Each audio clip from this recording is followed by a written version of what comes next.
Shalom, selamat pagi anak-anak ibu. Apa kabar? Ya pastinya selalu dalam keadaan sehat dan penuh semangat. Anak-anak ibu, hari ini kita masuk di pembelajaran yang ketiga untuk muatan pelajaran ilmu pengetahuan alam dan juga bahasa Indonesia. Seperti biasa anak-anak ibu, kita harus berdoa terlebih dahulu. Lipat tanganmu, tutup matamu, kita berdoa.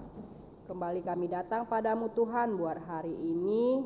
Tuhan masih memberikan kami napas kehidupan sehingga pada saat ini Tuhan kami mau belajar, Roh Kudus mulai yang boleh memimpin dan mengajari kami. Dalam nama Yesus kami berdoa dan mengucap syukur. Amin. Nah, silakan buka buku paket kamu pada halaman 22. Kompetensi dasar yang akan kita capai pada hari ini untuk muatan pelajaran IPA yaitu mengidentifikasi berbagai sumber energi, perubahan bentuk energi, dan sumber energi alternatif. Untuk muatan pelajaran bahasa Indonesia mencermati keterhubungan antar gagasan yang didapat dari teks lisan, tulis, dan juga visual. Nah, sebelumnya Ibu sudah jelaskan bahwasanya energi paling besar bagi bumi itu adalah matahari, ya. Matahari juga termasuk sumber-sumber energi. Hari ini kita belajar tentang sumber-sumber energi. Yang pertama itu adalah matahari. Energi terbesar di bumi menghasilkan energi cahaya dan panas itu bersumber dari matahari. Jadi karena adanya energi panas dan juga energi cahaya, maka matahari itu dapat menyinari bumi. Seperti Ibu katakan kemarin, banyak manfaat dari sinar matahari, ya kan?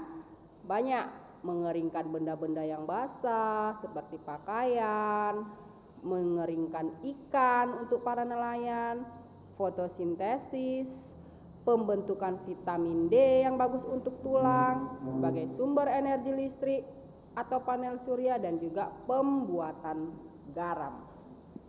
Nah, sumber energi apakah yang membuat kincir angin Lani bergerak? Nah, Lani suka membuat kincir angin. Jadi, energi yang dihasilkan dari kincir angin yang dibuat Lani itu adalah energi angin yang berasal dari alam. Terjadi karena adanya perbedaan tekanan suhu antara udara, dingin, dan juga panas. Nah, yang kedua sumber energi angin. Yang pertama tadi matahari, ingat ya. Yang kedua sumber energi angin. Nah, angin merupakan udara yang bergerak. Angin memiliki banyak manfaat untuk kehidupan manusia. Salah satu manfaat angin adalah sebagai sumber energi bagi pembangkit tenaga listrik. Nah, manfaat energi angin yang pertama itu membantu proses penggilingan padi. Yang kedua mengeringkan hasil panen, pompa air dan penyalur air. Dan yang keempat alternatif penggunaan bahan bakar fosil. Nah, angin juga dimanfaatkan untuk menghasilkan energi gerak anak-anak ibu, yaitu untuk memutar kincir angin untuk membangkitkan energi listrik, dan juga digunakan untuk mendorong perahu nelayan di laut. Itu ya. Jadi angin itu berhembus sehingga perahu nelayan di laut itu dapat bergoyang atau dapat terdorong ya. Nah, yang ketiga itu dapat menjemur pakaian. Sumber energi yang ketiga yaitu air. Air merupakan energi yang diperlukan oleh manusia, hewan, dan juga tumbuhan untuk hidup. Banyak manfaat air. Semalam kita juga sudah pelajari ya. Air itu juga sebagai sumber air minum, memenuhi kebutuhan hidup kita sehari-hari untuk mandi, mencuci, mengairi sawah atau irigasi, dan juga pembangkit energi listrik.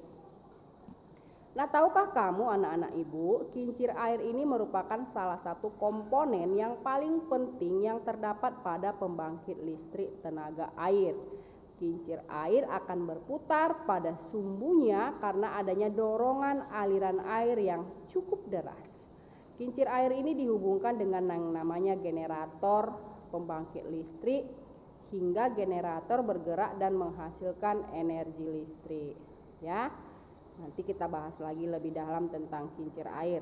Nah, manfaatnya apa saja? Yang pertama itu untuk kepentingan irigasi untuk mengairi sawah, bisa juga untuk objek wisata dan menggiling hasil pertanian seperti jagung, tebu, gandum, dan lain-lain. Nah, sumber energi yang keempat yaitu sumber energi listrik. Pasti kamu pernah ya dan setiap hari memakai yang namanya listrik di rumah kamu.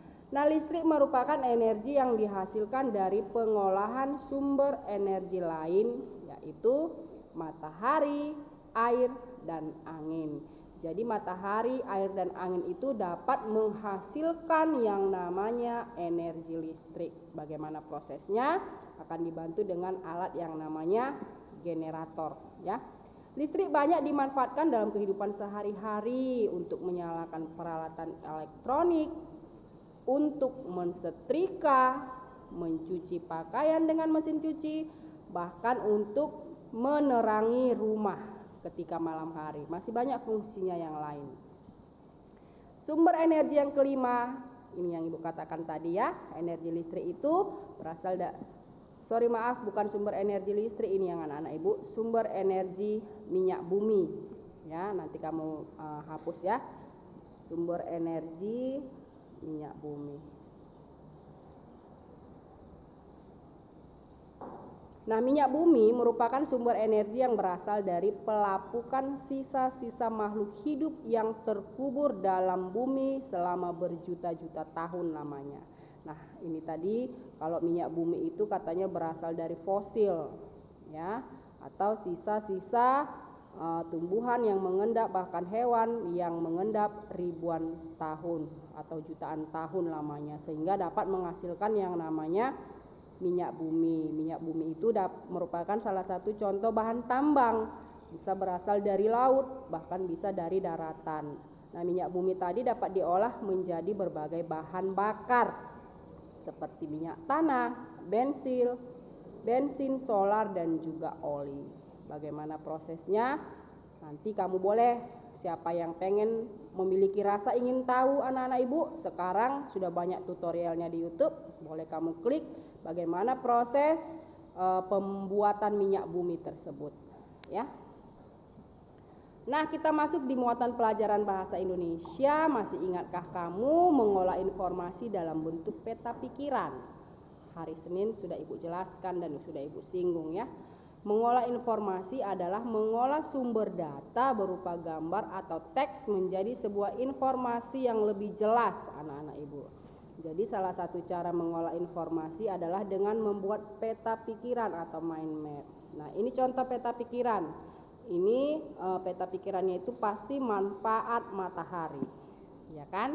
Jadi ada cabang-cabangnya anak-anak Ibu, sebagai sumber energi listrik, membantu pengeringan, sebagai petunjuk waktu, membantu pembentukan vitamin D, membantu fotosintesis pada tumbuhan, dan sumber panas. Inilah dia contoh peta pikiran yang akan kamu kerjakan nanti untuk tugas bahasa Indonesia. Ibu kasih contohnya, tetapi nanti yang kamu buat itu tengahnya ini, gagasan pokoknya ini adalah sumber energi.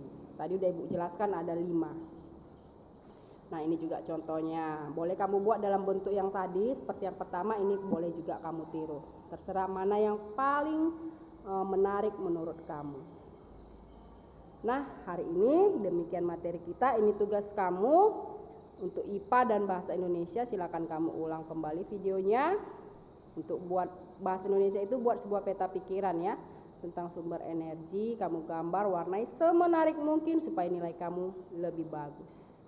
Demikian materi kita hari ini, mudah-mudahan kamu dapat memahaminya. Sekian dan terima kasih buat anak-anak Ibu yang setia menonton pembelajaran dari Ibu. Tetap jaga kesehatan, selamat pagi, Tuhan Yesus memberkati kita semua.